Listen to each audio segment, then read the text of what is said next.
Hello and welcome to all. Mishra sir के इस online platform पे पुनः आप सबका स्वागत है बाबू। आज हम लोग देखेंगे इतिहास का एक बड़ा बेहतरीन टॉपिक, आसान सा टॉपिक, सरल सा टॉपिक। टॉपिक का नाम है महाजनपदों का उदय। महाजनपदों का उदय एवं मगध का विकास।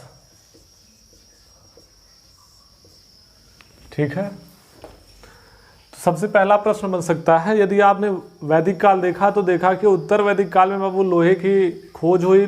लोहे का जो प्राचीनतम साक्ष्य मिलता है अतरंजी खेड़ा एटा से विशेष तौर पर लोहे का प्राचीनतम साक्ष्य मिला हुआ है। तो लोहे को मिल जाने के कारण देखेंगे कि कृषि में सुधार होगा। कृषि में सुधार होगा तो कृषि को करने के लिए बड़ी मात्रा में पॉपुलेशन के लिए सेंट्रलाइज होना प्रारंभ होंगे और इस प्रकार से महाजनपदों का उदय होगा। तो महाजनपदों की यदि आपसे पहला प्रश्न पूछा जाए कि महाजनपदों की कुल संख्या कितनी है, तो महाजनपदों की कुल संख्या है बाबू 16। इसके लिए हमारे पास दो महत्वपूर्ण ग्रंथ हैं जानकारी के लिए। एक बौद्ध ग्रंथ है जिसका नाम है अंगुत्तर निकाय, एक महत्वपूर्ण आपका जैन ग्रंथ है जिसका नाम है भगवती सूत्र, जहां से हमको 16 प्रकार के महाजनपदों के बारे में जानकारी प्राप्त होती है। कुछ जो महत्वपूर्ण महाजनपद हम उसके नाम लिख देते हैं, बाकी जो महत्वपूर्ण सबसे ज़्यादा और जिस पे कौन कौन से वंश का शासन हुआ है उसको हम लोग देखेंगे मगध के बारे में। तो एक कॉलम बनाएंगे जिसमें लिखेंगे बाबू महाजनपद, एक कॉलम लिखेंगे जिसमें लिखेंगे राजधानी, और एक कॉलम बनाएंगे जिसमें लिखेंगे वर्तमान क्षेत्र। ठीक है, तो इन 16 में जो महत्वपूर्ण है, जो ज़्यादातर पेपर में पूछे जाते हैं, हम उनको बता देते हैं आपको। इसके अलावा महाजनपदों के उदय में एक महत्वपूर्ण किताब है डॉक्टर डी.के. चक्रवर्ती की, और डी.के. चक्रवर्ती की किताब का नाम है the role of iron. The role of iron में डी.के. चक्रवर्ती ने कहा है कि महाजनपदों के उदय में लोहे का एक महत्वपूर्ण स्थान रहा, जिसके कारण महाजनपदों का उदय हुआ। एक महाजनपद है बाबू जिसका नाम है अंग। अंग की राजधानी हुआ करती थी चंपा। यह इंपॉर्टेंट है, यह पूछा जाता है इस राजधानी के लिए, इसलिए इसका नाम ध्यान रखेंगे। वर्तमान क्षेत्र के अंतर्गत देखेंगे तो बिहार का जो मुंगेर वाला क्षेत्र है वर्तमान समय में कह लीजिए अंग महाजनपद के अंतर्गत आया करता था। अंग के बाद ज़्यादातर पूरा हमको फोकस ही करना है मगध महाजनपद पर। तो मगध महाजनपद की राजधानी हुआ करती थी बाबू गिरिव्रज। आगे चल करके इसकी राजधानी बनी राजगृह। उसके बाद आगे चल करके इसकी राजधानी बनी पाटलिपुत्र। वर्तमान क्षेत्र के अंतर्गत देखेंगे तो पटना, गया, मुजफ्फरपुर वाला क्षेत्र जो है आपका मगध महाजनपद के अंतर्गत आने वाला क्षेत्र है। तीसरा महाजनपद लिख लेंगे बाबू काशी। काशी की राजधानी हुआ करती थी वाराणसी। वर्तमान क्षेत्र आपका वाराणसी क्षेत्र ही है। एक महाजनपद बाबू लिख लेंगे मल्ल। मल्ल महाजनपद की राजधानी हुआ करती थी कुशीनारा, और इसकी एक राजधानी हुआ करती थी पावापुरी। वर्तमान क्षेत्र में देखेंगे तो देवरिया, गोरखपुर, कुशीनगर इत्यादि क्षेत्र इसके अंतर्गत आता था। एक आपका महाजनपद है जिसका नाम है बाबू कुरु। कुरु की राजधानी हुआ करती थी इंद्रप्रस्थ। वर्तमान समय का मेरठ, थानेश्वर और दिल्ली क्षेत्र इसके अंतर्गत आता था। इस बात को आप ध्यान रखेंगे। एक महाजनपद है जिसका नाम है अवंती। अवंती की राजधानी है बाबू, एक राजधानी है इसकी उज्जैनी, और एक इसकी राजधानी है जिसका नाम है माहिष्मती।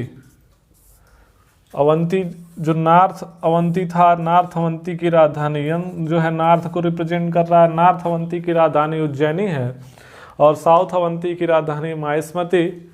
वर्तमान क्षेत्र में देखेंगे तो मालवा क्षेत्र, एमपी क्षेत्र जो है कह लीजिए इस अवंती महाजनपद के अंतर्गत आता था। अवंती, यहाँ से एक एडिशनल प्रश्न आपको बता देते हैं। अवंती के जो शासक हुआ करते थे, राजा का नाम था बाबू चंड प्रद्योत, और चंड प्रद्योत को हो गई थी पीलिया बीमारी। इस पीलिया बीमारी को ठीक करने के लिए मगध के शासक का नाम है बिंबिसार। मगध के शासक बिंबिसार ने अवंती के शासक चंड प्रद्योत की पीलिया बीमारी को ठीक करने के लिए अपने राज वैद्य जीवक को उपचार के लिए भेजा था। इस बात को आप ध्यान रखेंगे, पीसीएस 2015 के पेपर में पूछा गया है। इसके अतिरिक्त कई बार ये अन्य विविध एग्जाम में भी इस प्रश्न को पूछा गया है। अगला एक महत्वपूर्ण मोस्ट इम्पॉर्टेंट कह लीजिए महाजनपद के तौर पर एक महाजनपद है अस्मक। यह एकमात्र ऐसा महाजनपद है जो दक्षिण भारत में स्थित है। इस बात को आप ध्यान रखेंगे। अस्मक की जो राजधानी है वो राजधानी का नाम है पोटन या तो पोटिल। और वर्तमान क्षेत्र के अंतर्गत देखेंगे तो आंध्र प्रदेश वाला जो इलाका है गोदावरी क्षेत्र वर्तमान समय का अस्मक महाजनपद के अंतर्गत आता। इसके अलावा एक महाजनपद आपको और बता देते हैं। एक महाजनपद है जिसका नाम है सूरसेन। सूरसेन की बाबू राजधानी है मथुरा। वर्तमान समय का मथुरा और ब्रजमंडल का क्षेत्र इस महाजनपद के अंतर्गत आता। सूरसेन को बता दिए तो एक महाजनपद आप और लगे हाथ जान जाइए। एक महाजनपद का नाम है चेदी, जिसकी राजधानी है शक्तिमती। कृष्ण की बुआ का ये गांव हुआ करता था। वर्तमान समय का जो बुंदेलखंड वाला क्षेत्र है यह इसके अंतर्गत आता। कुछ महाजनपद और राजधानी और क्षेत्र के नाम इधर लिखने का प्रयास कर रहे हैं। एक बाबू आप नाम ध्यान रखेंगे, मत्स्य महाजनपद की राजधानी हुआ करती थी विराटनगर। वर्तमान समय में देखेंगे तो जयपुर वाला जो क्षेत्र है यह इसके अंतर्गत आया करता था। ये कुछ जो महत्वपूर्ण महाजनपद हैं जिनसे बार बार प्रश्न आता है। एक और चाहे तो महाजनपद का आप नाम नोट कर सकते हैं। एक महाजनपद है बाबू जिसका नाम है वज्जी। वज्जी की राजधानी हुआ करती थी वैशाली और विदेह। वर्तमान समय का जो वैशाली वाला क्षेत्र है वो इसके अंतर्गत आया करता था। एक और महाजनपद है बाबू जिसका नाम है वत्स। वत्स की राजधानी हुआ करती थी कौशाम्बी। प्रतापगढ़ इलाहाबाद वाला जो क्षेत्र है वह इसके अंतर्गत आया करता था। इसके अलावा 3 4 5 और कह लीजिए जो महत्वपूर्ण है उनको जब महत्वपूर्ण प्रश्नों की श्रृंखला कराएंगे तो उसमें उस बात को आपको करवा दिया जाएगा। इन्हीं महाजनपद में से जो सबसे महत्वपूर्ण या कह लीजिए जो अपने सिलेबस का पार्ट है ये मगध है। और इस पे क्या क्या चीज़ें आगे करके कौन कौन से वंश आएंगे, कौन कौन से शासक आएंगे, जिसके बारे में अभी 5 मिनट में एक समरी देंगे। और बाद में जितने भी महत्वपूर्ण वंश हैं और उनसे बनने वाले जो महत्वपूर्ण पोर्शन हैं आगे की वीडियो लेक्चर की क्लास में डिटेल में आपको एक एक जो राजा आए उनके बारे में क्या क्या प्रश्न बनने की संभावना है या क्या क्या प्रश्न बने हैं उनको हम लोग मिलकर के सॉल्व कर लेंगे। यदि ये इतनी बात हो गई हो तो इसका एक स्क्रीनशॉट ले लेंगे। स्क्रीनशॉट ले लेंगे तो उसके बाद फिर मगध पे कौन सा वंश पहले आया और उस पर कैसे कैसे कार्यक्रम हुआ उसको अभी देखने का प्रयास करते हैं। इसका एक स्क्रीनशॉट लेना, हम साइड हो जाते हैं। चलिए उम्मीद करते हैं वो स्क्रीनशॉट आप ले लिए होंगे। तो मगध पर कैसे आगे का रोड मैप बनेगा आइए थोड़ा सा उसको खींच लेते हैं। इसी के आधार पर आगे भारत का प्राचीन इतिहास तय होगा। प्राचीन इतिहास का जो फिल्म है इसमें ज़्यादातर देखेंगे कि मगध जब महाजनपद आ जाएगा इसके बाद वो फिल्म में मार धाड़ एक्शन की शुरुआत होगी। बाकी ज़्यादातर एक्शन देखने को मिलेगा जब चंद्रगुप्त मौर्य की एंट्री हो जाएगी। तो क्या क्या चीज़ों को पढ़ेंगे, क्या क्या चीज़ों को जानेंगे, तो उस पटकथा को समझने का प्रयास करते हैं।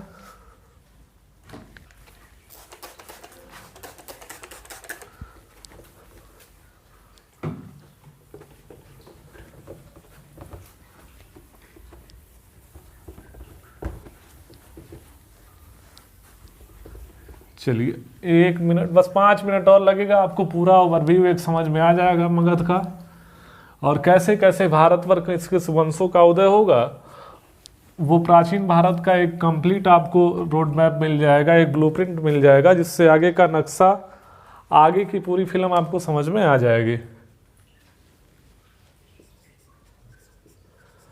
तो जो जिस महाजनपद पर शासकों का उदय होगा या जिसकी मंशा सबकी रही, मगध, तो मगध की गद्दी पर जो सबसे पहला वंश मिलता है उसका नाम है बाबू हर्यक वंश। हर्यक वंश, या तो इस वंश में हर अगला जो शासक आएगा बाबू अपने पिता की हत्या करके आएगा, इसलिए इस वंश का नाम पड़ा पितृहंता वंश। इसमें क्या क्या चीजें बन सकती हैं, कहाँ कहाँ से प्रश्न बनेंगे। इस पितृहंता वंश का जो संस्थापक है बाबू, संस्थापक का नाम है बिंबिसार। बिंबिसार की हत्या करेगा इसका बेटा, बेटे का नाम है अजातशत्रु। अजातशत्रु का बाबू हिसाब किताब करेंगे, इनके बेटा जिनका नाम है उदयन। उदयन के हैं बाबू 3 बाबू, एक का नाम है अनिरुद्ध, एक का नाम है मुंडक, और एक का नाम है नागदशक। अब नागदशक को बाबू नागिन नाम से करा देगा, इनका एक अमात्य जिसका नाम था शिशुनाग, और नागदशक की हत्या हो जाएगी। तो यहाँ से प्रश्न बनेगा हर्यक वंश का अंतिम शासक कौन था, तो हर्यक वंश का अंतिम शासक बता देंगे नागदशक। इसके पश्चात तो मगध की गद्दी पर जो पहला वंश आया हर्यक वंश आया, इसके पश्चात जो दूसरा वंश आएगा वो आएगा शिशुनाग वंश। शिशुनाग वंश का संस्थापक होगा शिशुनाग, इसके बारे में पढ़ना होगा। शिशुनाग के बाद अब हम लोग पढ़ेंगे कालाशोक के बारे में, और कालाशोक के पश्चात इस वंश में एक ही महत्वपूर्ण शासक है जहां से कुछ पेपर में प्रश्न पूछे जाते हैं, जिसका नाम है महानंदिन। महानंदिन का बाबू केस फाइनल करेगा, इसकी हत्या करेगा इसका महत्वपूर्ण सेनापति जिसका नाम है महापद्मनंद, और महापद्मनंद के द्वारा एक नए वंश की नींव डाली जाएगी मगध की गद्दी पर, और उस शासक को उत्तर भारत का पहला महान ऐतिहासिक सम्राट कहा गया है। तो नंदवंश, नंदवंश का संस्थापक है बाबू महापद्मनंद। महापद्मनंद के 8 और नंद, तो 8 नंद और एक महापद्मनंद, सबको मिलाकर के 9 नंद, इसलिए इस वंश का एक नाम और मिलता है, नंद वंश कहेंगे या तो 9 नंद वंश कहेंगे। इसका जो संस्थापक है इसका नाम है महापद्मनंद, और महापद्मनंद के बाबू 8 नंद, यही जो 8वां नंद है इसी का नाम है घनानंद। तो नंद वंश का जो अंतिम शासक है वो घनानंद या तो धनानंद, और इसी के समानांतर हम लोग पढ़ेंगे सिकंदर का भारत पर आक्रमण। सिकंदर का भारत पर आक्रमण, सिकंदर का भारत पर आक्रमण होगा, वो पूरा फिल्म देखेंगे कि कैसे राजा पुरु सिकंदर को जबरदस्त ढंग से धुनाई करेंगे, और सिकंदर को भारत से वापस जाते समय सिकंदर की ज्वर के कारण मृत्यु हो जाएगी। इतना मार मारे थे राजा पोरस की बाबू सिकंदर को हो गया था बुखार, वो कहानी देखेंगे। नंद वंश की समाप्ति के पश्चात बाबू उदय होगा मौर्य वंश का। इसमें 3 महत्वपूर्ण शासकों के बारे में हम लोग देखेंगे। एक का नाम है चंद्रगुप्त मौर्य, इसके प्रशासन को भी देखा जाएगा। चंद्रगुप्त मौर्य के बाद आएंगे बाबू, चंद्रगुप्त मौर्य की एक पत्नी हुआ करती थी, एक छोटी सी कहानी आपको बता देते हैं। चंद्रगुप्त मौर्य की एक पत्नी हुआ करती थी जिनका नाम था दुर्धरा। तो चंद्रगुप्त मौर्य को चाणक्य ने बचपन से विष का अभ्यास कराया हुआ था। एक दिन दुर्धरा को अत्यधिक प्रेम उमड़ा, कही कि आप ही के साथ, आप ही के हाथ से आप ही थाली में भोजन करेंगे। चंद्रगुप्त मौर्य समझा रहे थे, कहे कि मान जाओ गड़बड़ हो जाएगा। दुर्धरा नहीं मान रही थी, कहे खिलाइए नहीं तो नस काट लेंगे। ऐसी स्थिति में चंद्रगुप्त मौर्य को विवश होना पड़ा अपनी पत्नी दुर्धरा के सामने, और जो उनके भोजन में विष है वही वाला भोजन जैसे ही उन्होंने कह लीजिए सेवन किया, तबीयत उनकी खराब हो गई और उस समय दुर्धरा थी गर्भ से। आनंद फानंद में हॉस्पिटलाइज करवाया गया बाबू दुर्धरा को। अब डॉक्टर बोले या तो बाबू इनका बच्चा जो संतान जन्म लेने वाला है वो जीवित रहेगा या तो दुर्धरा। चाणक्य कहे भैया राजवंश आ रहा है, आने दीजिए, बहुत ज़्यादा जो है इमोशनल होने की ज़रूरत नहीं है। तो वही जो जहर का कुछ अंश कुछ बिंदु उनके माथे पर उस बच्चे पर रह गया था। चाणक्य कहे परेशान ना होइए, बिंदुसार आ गए हैं। तो इस प्रकार चंद्रगुप्त मौर्य के बाद जो राजा आएगा उसका नाम होगा बिंदुसार। बिंदुसार के बाद बाबू हम लोग पढ़ेंगे किसके बारे में? अशोक के बारे में। अशोक के पश्चात और जो शासक हैं, लेकिन कोई खास उत्तराधिकारी नहीं हो पाया, जिसके कारण इसका साम्राज्य जो है पूर्वी और पश्चिमी दो भागों में बंट जाएगा। और मौर्य साम्राज्य का जो अंतिम राजा आएगा बाबू, जिसका नाम होगा बृहद्रथ। मौर्य साम्राज्य के बाद मौर्योत्तर काल में भारत पर दो तरीके के शासकों का उदय होगा। तो यहाँ पर हम लोग मौर्योत्तर काल को देखेंगे। मौर्योत्तर काल में भारत में दो तरीके के राजवंशों का उदय होगा।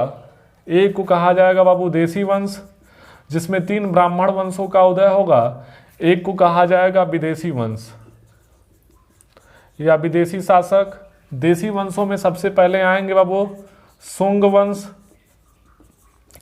शुंग वंश में हमको एक राजा के बारे में पढ़ना है जिसका नाम है पुष्यमित्र शुंग,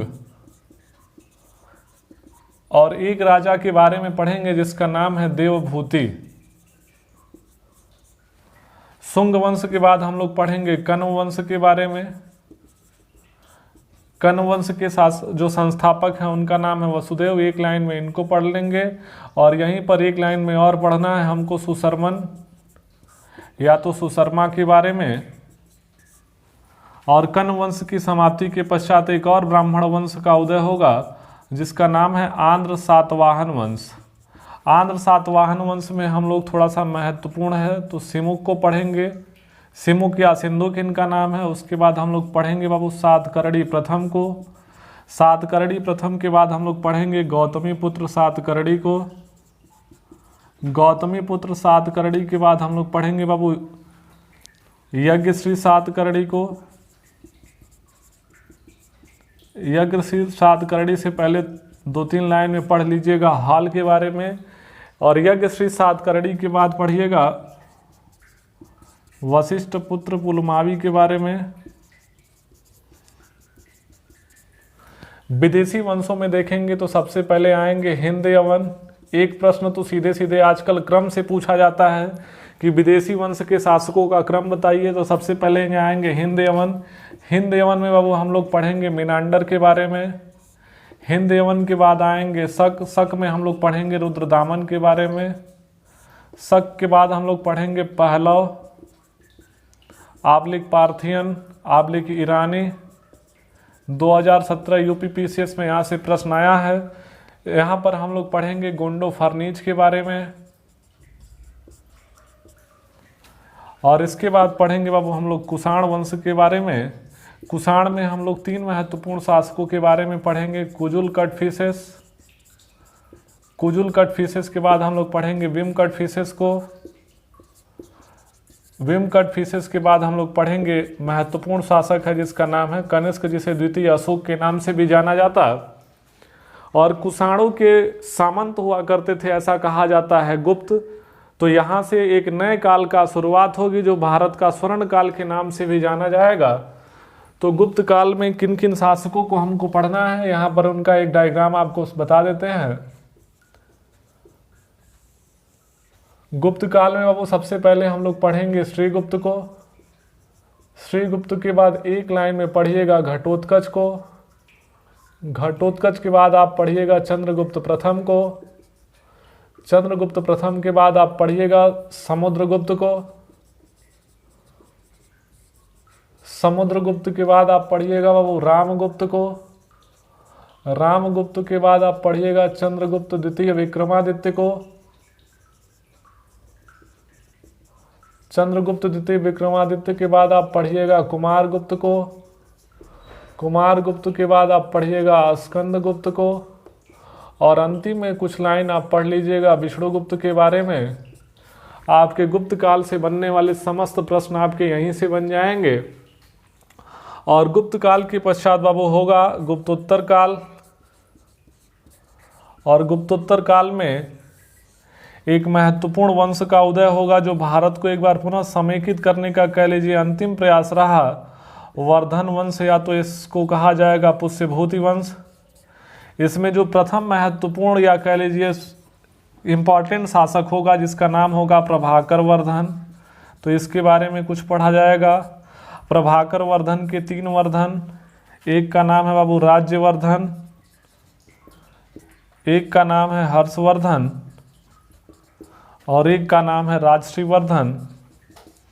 यदि यहाँ तक की बात को बढ़िया से आप पढ़ लेंगे, समझ लेंगे, तो प्राचीन इतिहास का एक कंप्लीट ओवरमैप आपको क्लियर हो जाएगा। इसके अलावा संगम युग को अलग से आपको कवर किया जाएगा, चोल और चालुक्य को अलग से आपको कवर किया जाएगा, राजपूतों का किस प्रकार से उदय होगा उसको एक अलग सेगमेंट में, कहने का मतलब इतिहास के एक एक पोर्शन को बड़ी बारीकी से जानने और समझने का प्रयास किया जाएगा।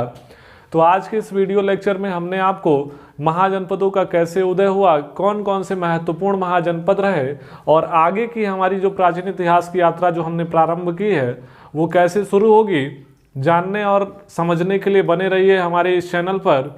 आज की मुलाकात में बस इतना ही। आप सबका तहे दिल से धन्यवाद, शुक्रिया। जय हिंद, जय भारत।